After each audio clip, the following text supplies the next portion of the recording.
Ano ba? Diskitahan yan. Di na makakalaban yan. Oh. Ano ba problema? Kaway kasi kami ni Rose tayo. Nakikinig ako.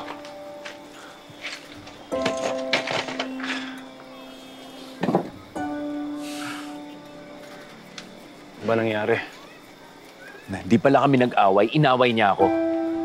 Nag-explain lang naman ako kung bakit na-stranded kami ni Amira kila Mang Estong. Alam ko natatakot lang siyang iwan ko siya. Pero sa ginagawa niya yan, mas nahihirapan akong piliin siya Sabi mo sa akin, natatakot siya na baka iwan mo siya. Totoo ba yun? Alam mo, sa karanasan ko, iba rin ang kutob ng mga babae.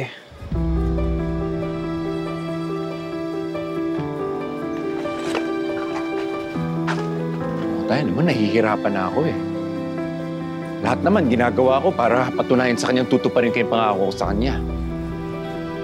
Pero paano magpapatuloy yung relasyon namin kung lagi niya ako inaaway? Ang hirap nakakapagod na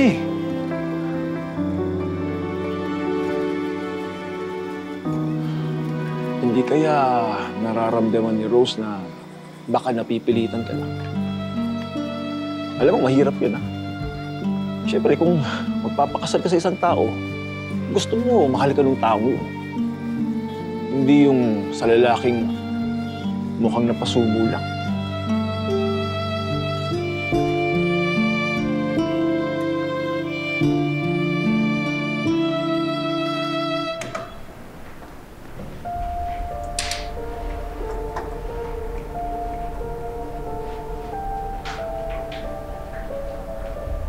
Amira, dinalang kita ng tsaa para maganda ang tulog mo mamayang gabi. Salamat, Magnolia.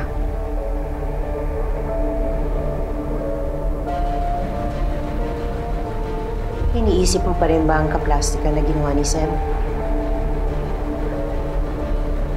Magnolia naman. Kahit noon pa man sa crazy time, siya lang nakitaan ko ng kahit konting konsensya.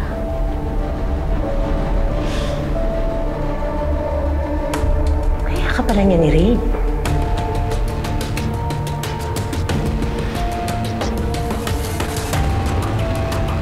Hindi ko makakalimutan ang kapabuyang ginawa niya sa akin.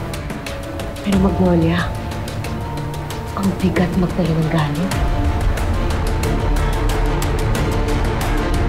So anong gusto mo sabihin?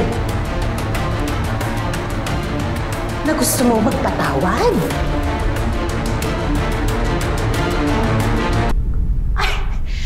Bakit hindi tayo magtawag ng media? I-announce natin sa lahat ng mga masasamang tao na pwede ka na nilang abusuhin. Ha? Di ganun yun, Magnolia. So anong gusto mo? Tandaan mo, Amira. Yung ginagawa ni Seb na yan, yung pagtulong-tulong niya sa mga tao, pakitang tao lang niya yun sa'yo. Ginagawa lang niya yun para magpa-PR sa'yo. Tandaan mo, wala sa bukabularyo ng mga tera ang pagbabago. At isa pa, gusto ko din ipaalala sa'yo, Amira, na may kinalaman din yung vaccine na yan sa pagkamatay ng tatay mo. Yung araw na matay ang tatay mo, may nakita akong babaeng tumakbo palabas galing sa bahay niyo. Ito ho ba siya? Oo, siya to. Siya nga. Di ba?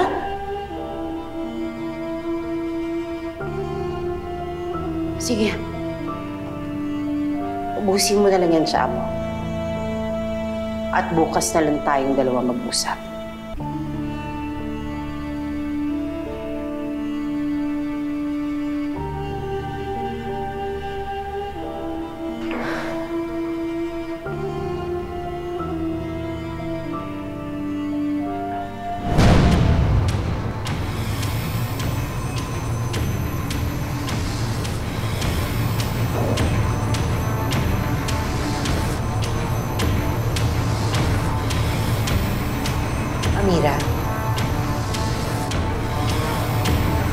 Panahon na, hindi ba? Para pagbayarin natin si Maxine sa mga kasalanang nagawa niya.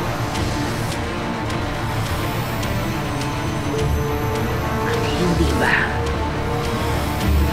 Kailangan maramdaman din niya lahat ng sakit at hirap na sinapit ng tatay mo.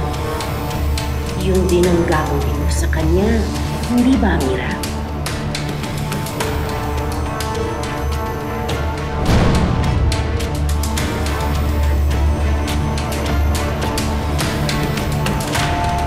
Susunod lang si Maxine. Sa gagawin kong to, Magnolia. Sigurado kong masisira ang buhay niya. At huwag kang mag-alala, Mira. Dahil hindi mawawala ang pagsuporta namin ni Maria Makiling sa'yo. Andito lang kami para sa'yo lagi. Hindi ba, Mira?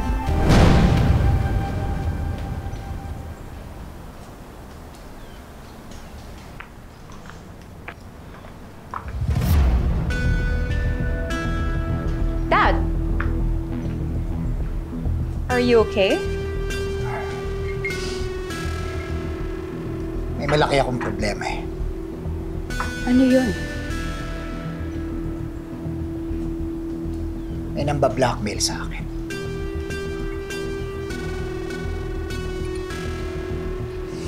Well, kung alam mo naman na walang say-say yung mga banta nila sa'yo, just let it go.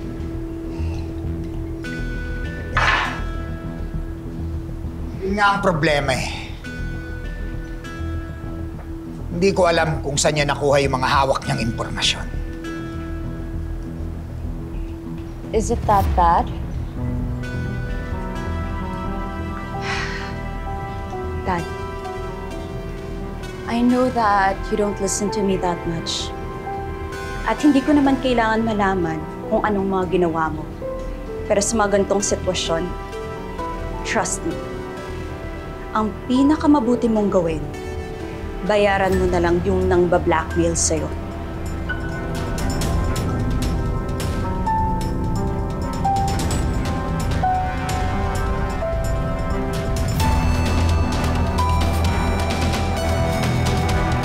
I just don't want you to commit the same mistakes that I did.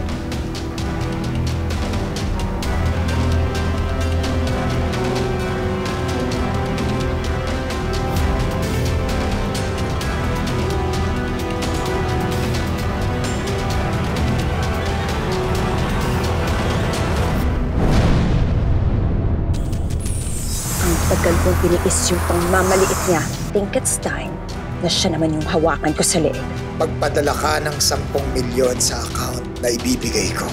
Who's the boss now, Dad? Kung paparusahan mo ko, sige, tatanggapin ko. Pero wag si Maxine. Tignan na lang natin kung sino matitira sa huli. Posibleng anak namin si Jewel. Ba't posible lang? May iba bang nakarelasyon si Amira? Wala akong karapatang sabihin kay Rose na biktima ng rape si Amira. At ngayon na nalaman ko yung tungkol kay Jewel. Mas lalo wala ng dahilan para pang hinaan ako ng loob o matakot sa kahit anong kahit sino.